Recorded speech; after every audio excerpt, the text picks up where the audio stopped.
I'm Craig Slate. And I'm Edward Todd. And you're listening to The Fresh CrEd.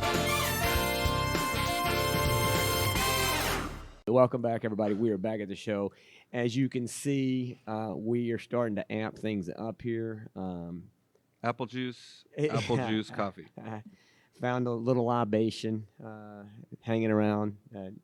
Anyway, well, look, hey, we've got another fabulous guest, a known entity. I mean, this man is we just have like a list of icons coming on this show. I mean, it's like, holy Toledo, seriously.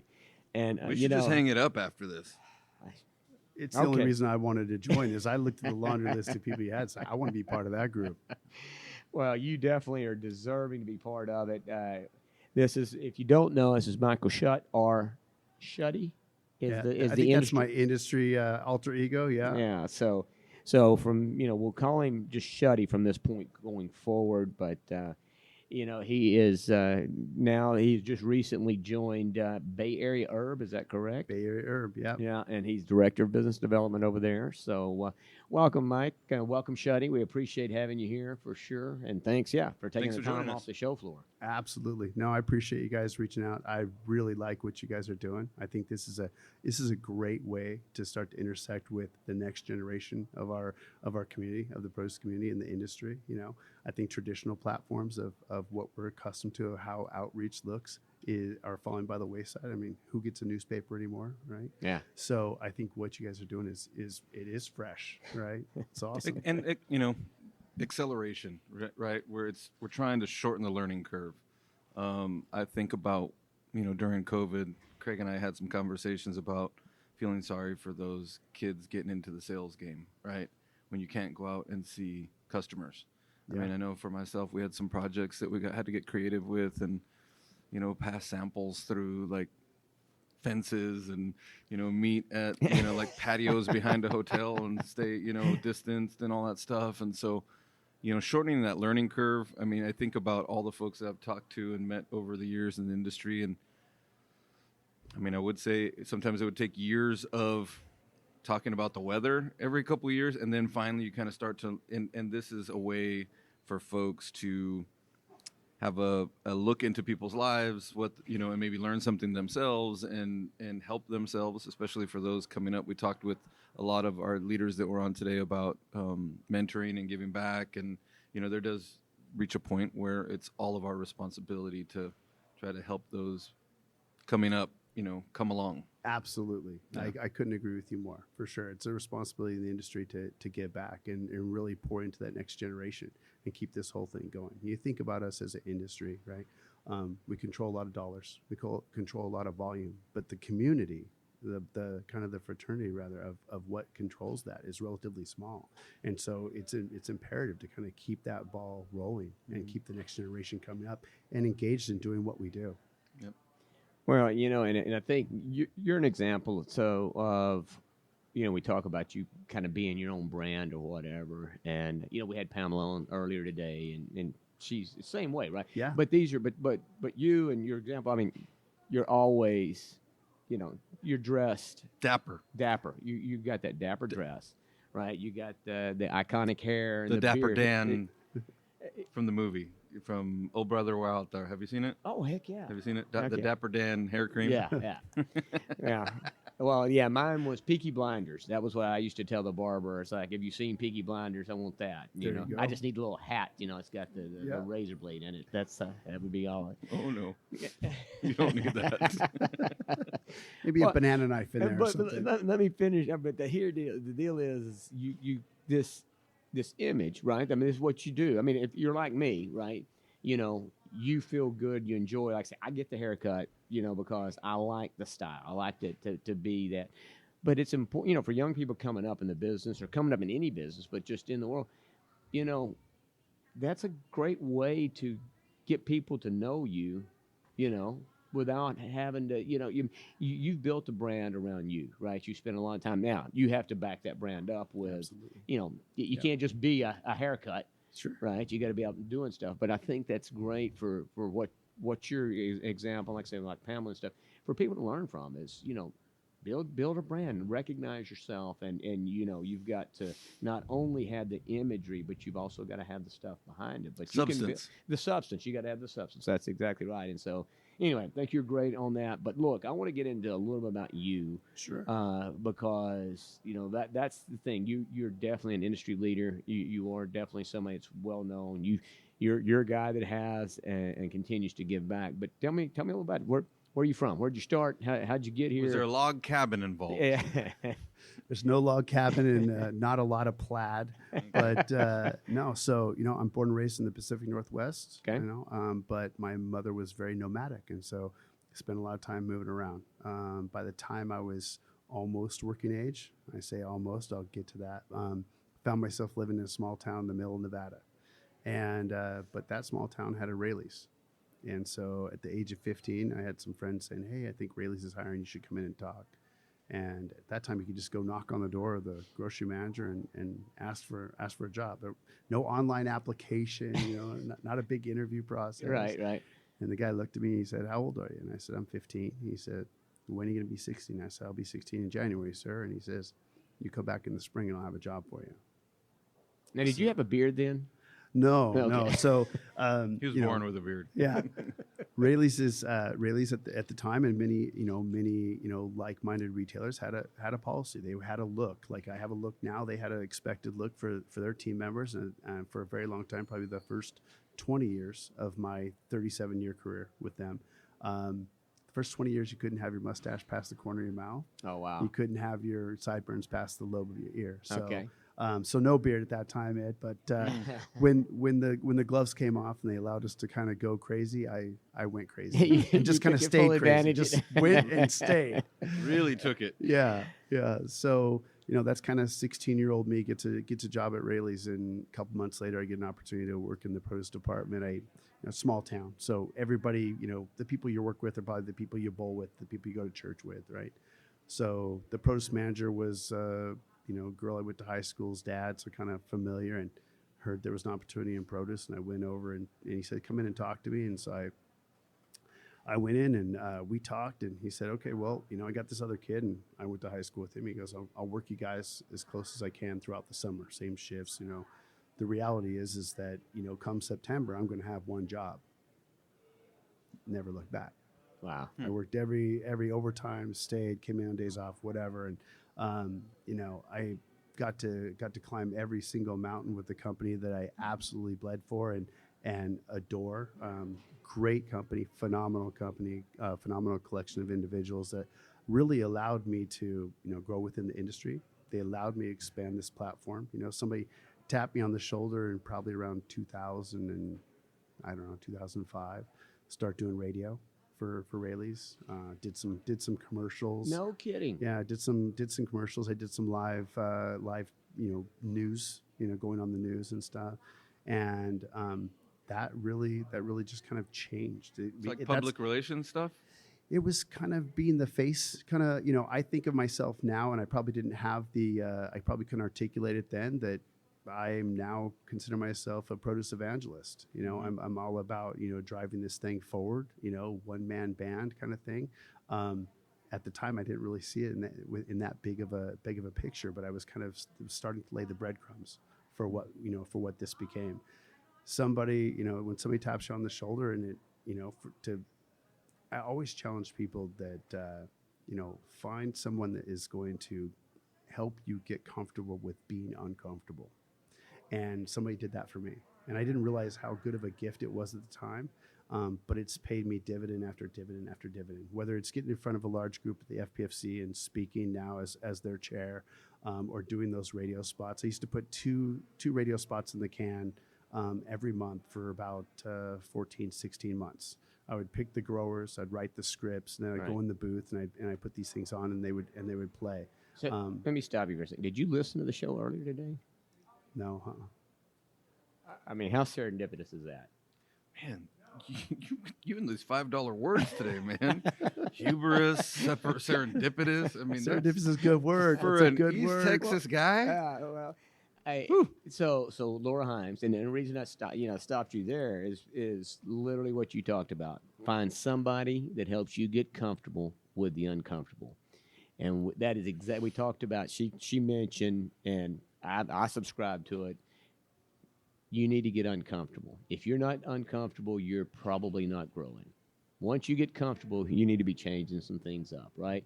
And not to digress, I want to go back to your story and Yeah. everything there, but similar to what me and you were talking about before the show with the new company with, it sounds like that group understands that we don't want to be comfortable. We need somebody to come in, fresh perspective. So we can get some of that later, but Yeah. love that line. Find somebody that, to help you get uncomfortable. And there's something else to do. What we need to do this one time, I want to do this with you, is there's a deal that you do. I don't know if you've seen this, but you just go and stand in line at a Starbucks and then just randomly lay down on the floor. And you got to lay on the floor at Starbucks. Just no, you don't say anything to anybody. Just lay down. You got to lay on the floor for like 20 seconds. That's been. I want to. Me and you're going to do that. I'm not doing that. All right, I'll take it back. But that's a line we're going to put down. That's a quote. Find somebody to help you get comfortable with the uncomfortable. All right, I Yeah. apologize, but I had to stop because it was serendipitous. Yeah, no, this is a good organic flow, so I really like it. And I can get a little bit wordy, so we got to move on to another topic. But so after I came out of the womb, no, so I really got to work through all levels of, and I really loved the buy. Right, I got to kind of be that connection with the grow. As a category manager for Rayleigh's, and that was really my biggest passion. And so I got to go out and get my, it validated what we did, and I got to get my shoes dirty. Yeah. And as much as nice as these are today, I like to put them on soil.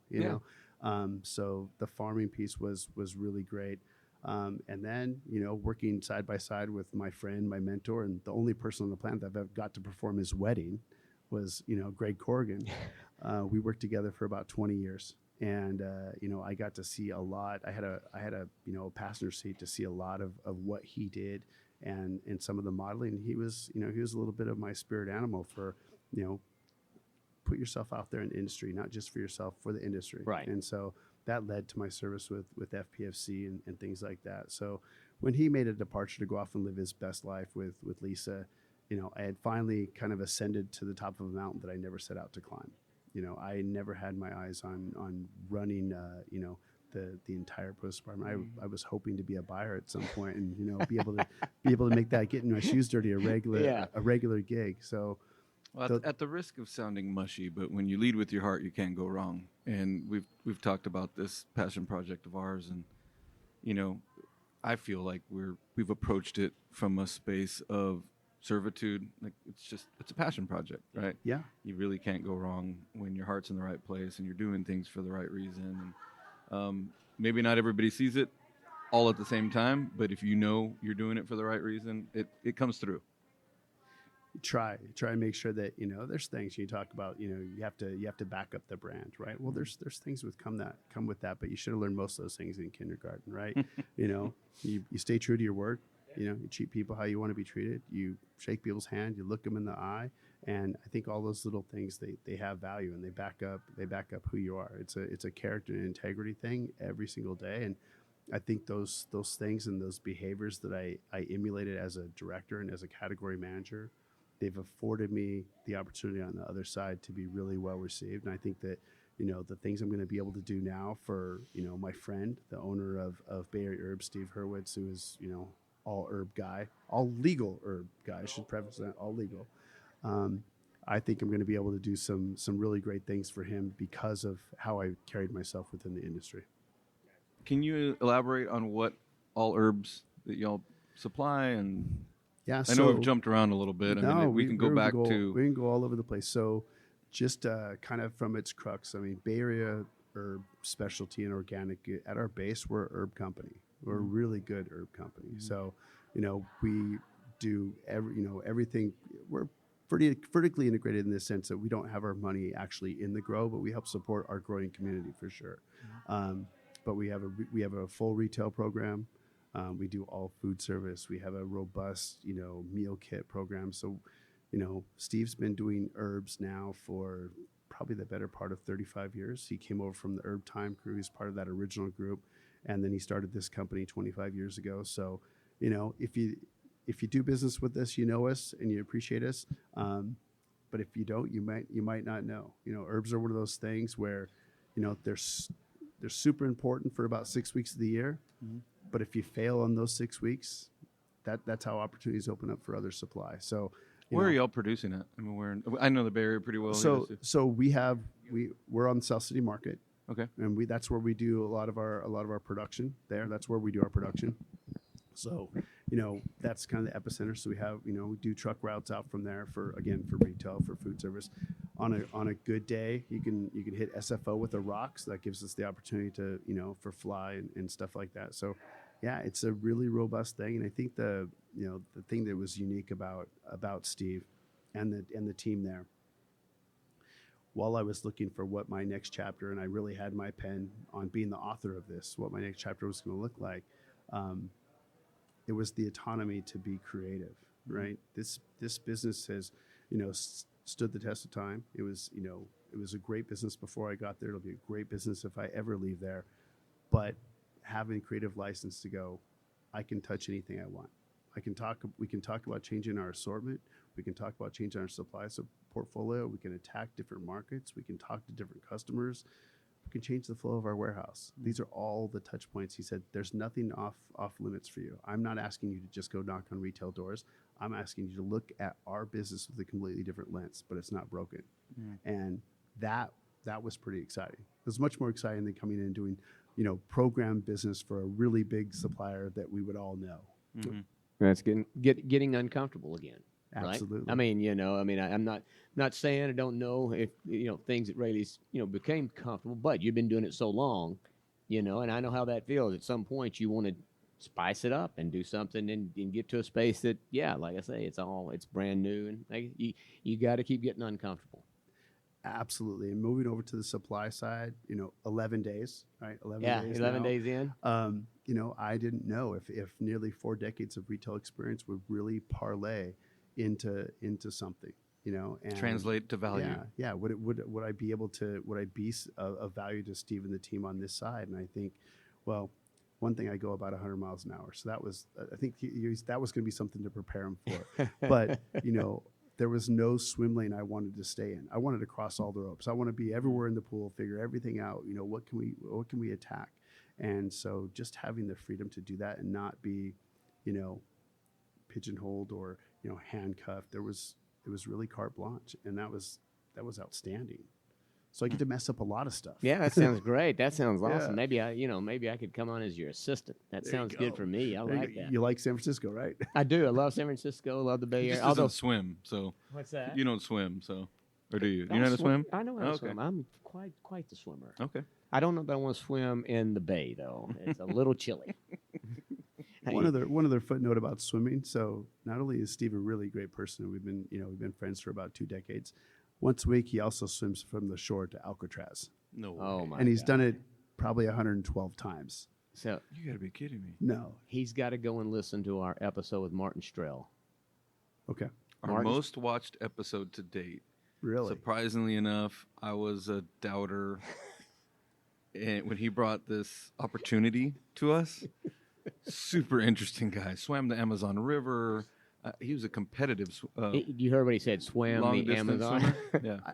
I think if you swim the Amazon River, it has to be competitive. You're competing against alligators. But it's a whole thing. Yeah. Like competitive long distance swimming Okay. was what he did. And he opened our eyes to a whole other world. It was pretty interesting. He's now his project now because he's all about saving the ocean or helping to save the ocean. He's from Slovenia and lives up in Phoenix.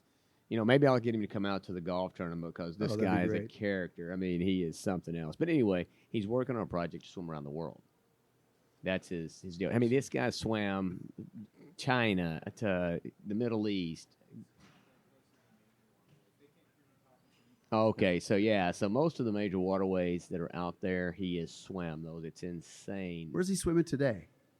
Could So we pick he him up li- on ESPN? Where's he at? So there's a CNN special on this guy. This guy he drives a car in Scottsdale. I was going to the golf tournament there and met him through that, and since then, I've been back, seen him again, taking him a bottle of wine. That one of my favorite wines is out of Slovenia, oddly enough, and Now it is. Serendipitous. It is. Oh, there you man. go. There's Yeah, that word I like again. it. We work well together. Yeah, I yeah, like yeah. that. Yeah. This may be the third leg. This may Yeah. be coming in, right? Okay. But yeah. But yeah, having watched Martin Strel, it's a great episode. We'll but, send you the link. Yeah, for sure, we'll get that. So yeah, so swims to Alcatraz. Yeah. See, I thought that was the big deal about the guys that actually broke out. That's not doable. Well, apparently it is. Maybe it's this. Maybe the swimming out is the key, and not swimming back. I don't know. So who picks him up out at Alcatraz? Well, they have a Zodiac guy that's with them as well, because they have to watch boat Yeah, traffic, you a lot have of to boat have- traffic in and out of And there. He's that's not what- ju- he's and not that's just what jumping Martin's in. doing. So Martin's working on fundraising for the support crew, where they want to swim around the world, but you're talking about having to have like a ship, and then Zodiacs and support, personnel and stuff, and then switching off among swimmers. It's a whole thing. Like it's Well, and if you watched any of those, Escape from Alcatraz things, you don't swim like this to Alcatraz, right? It's yeah. it's not a straight route with those currents. So Are there no like sharks or anything? I don't know that they come in the bay. He just has to swim faster. I guess so. Yeah. He's I got to don't get know. comfortable with being uncomfortable. Yeah, that's some serious uncomfortable there, buddy. I'm telling. Is he wetsuited? Nope. Wow. I mean, I have flashes of Seinfeld, the episode when Kramer's swimming out in, Right. I guess that's Manhattan, right? That's your second reference to Seinfeld. Today. I love Seinfeld. Yeah. I still watch it. But now you see how it's easy to work for a guy that does stuff like this. Well, right? yeah. So yeah, I can get and talk about now. That's a guy, right? So he's breaking stuff all the time, isn't he? He's always freaking trying to change it up. He just, like I say, he is comfortable with not being comfortable. Yeah, no, he's a great individual, and I'm happy and lucky to to be added to this team, for him to take a shot and see if this brand can add to his brand. So Now, how'd you get to know him? He was a supplier. Okay. He was a supplier, and so we spent some time. He's a fellow Giants fan, so we have that in common, and just had a lot of really good talks. Really good conversationalists, and so I had a lot of good talks. And it's one of those things where game kind of recognizes game, and I really enjoyed our conversations, and we just built a rapport and a friendship. And when he called, he was like, "What are you doing now?" And I said, "I'm looking for the right fit. And it's got to be culture and fit are top of the list. There's those are not negotiable terms for me. I have to meld into a team, and somebody has to be willing to take this on, right? Because I can't change. Like my DNA is hard coded now. Yeah. All the energy, all the caffeine, all of it. You're going to get it, and I can't kind of live in that. I can't conform really well to that box. And so he was like, "I want you to come in and be you. I know who I'm getting." And Yeah. he said that line to me. I know who I'm getting. So That's awesome. That's awesome Yeah. to bring in. So you talked a little bit about something. I want to spend a little time on this, or your thoughts. So you talked about being an advocate for the industry. Okay, and so both Ed and I, and that's some of our early episodes. We spend a lot of time talking about particularly healthy eating and the difference this stuff can make, far greater than just losing weight, right? I mean, Ed's journey and Ed's story. If you go back, I mean, his changing the way he eat, what he was eating, how often, that changed a lot for him in a lot of ways. And I mean, he can certainly speak to it. He's right here. But I guess my curiosity or my question to you is, one, what kind of things maybe are you doing? What have you done? What kind of lifestyle changes? But then ultimately, how do we start to get, because we still have a U.S. consumer that doesn't eat enough fresh produce, flat out. We're still not doing enough to actually grow that consumption. I mean, I've been in this business a long time, and I bet you it hasn't grown. And you can generalize it to just real food, if you will, whole foods. Sure. Yeah. I just got back from Spain, and it's my first trip to Europe, never been, 50 years old, and I'm still in shock how wholesome their food was. Whole foods, real food. I get back, and it's all processed. I mean, everywhere I went, I should say, in airport clubs and, hotel, lounges and stuff like that. It's disappointing. Yeah. No, I thought, or I was hopeful that, kind of one of the byproducts that we all experienced from the pandemic was that everybody on the block was now, a white table chef, right? Everybody was cooking again. As a retailer and really as an industry, that's what we wanted. We want people to get intimate with their food events again, and everybody did that during the pandemic. And I thought, and when I was on the retail side, I wasn't competing with the Albertsons Safeway guys or the Pavilion guys or those guys as much. We were all collectively competing against how do we feed a family of four for $12 or whatever Chili's or Applebee's or they were advertising. That was the tilt. We were raging against that. And so the pandemic really gave us some of that back, right? It gave cooking was cool again. Going to the grocery store, if you could go, was cool again. But it seems that, when things open back up, behaviors came back in place. So, we have we're up against a little bit of things I think that still support the eating at home, economics of it, right? Yeah. I'm a cook. I'm the one that cooks in my household. Every day I have leftovers for lunch. That's kind of my mainstay. But people behave differently, and I think even generationally now, you see these things, and people equate experiences to to a status. You look at generationally like how it is now, and I was talking to a guy, and he was telling me, man, when I was coming up, like I would float the daycare check. I would float that check, but I would not miss Taco Tuesday. And I said, well, why would you do that? He's like, because I felt like if I couldn't afford to go out on Tuesday for tacos, even at my entry-level job in the industry, that was really a failure. And I think that there's some connectivity to that people identify with those experiences. If I can't have those food events, it really says a bigger thing. So I'm thinking the economics should support everybody eating at home right now. Right. But generationally, they think a little different. They behave a little different. And so, it's how do we reach them as an industry a little different? We talked about education piece or whatever. This is different. We're reaching them differently this way. And so Right. how do we kind of tap into doing that? You asked me about, the first question was about how I changed the health thing. I don't think I've changed much, but I think I'm always doing, more kind of meal balance cooking. And it's also knowing where my next meal is coming from, right? I know that tomorrow I'm not going to eat McDonald's because I know tomorrow what I'm going to eat is whatever I cook for dinner tonight. And so it's kind of making sure I understand like kind of where my caloric intake is coming from. And that's most of the time going to be good whole food. Right. I mean, so for me, it was consciousness, right? I'm not always doing my best, but the awakening, if you will, based on, some health issues and stuff that'll never go away. Like that consciousness and even a conscience to a certain degree as it relates to what I'm eating, that will stay with me forever. And that's the biggest gift I've gotten probably in my life. So I think the consciousness, depending on how, irregardless, I should say, of how we're performing to our standards, I think if you can keep that intact, I mean, that's a tool you'll use for the rest of your life. So. Well, that's all great stuff. But as you guys know, all great things must unfortunately come to an end. Well, that was fast. I don't know how we burned through that time that fast. That was great. I'm telling you this.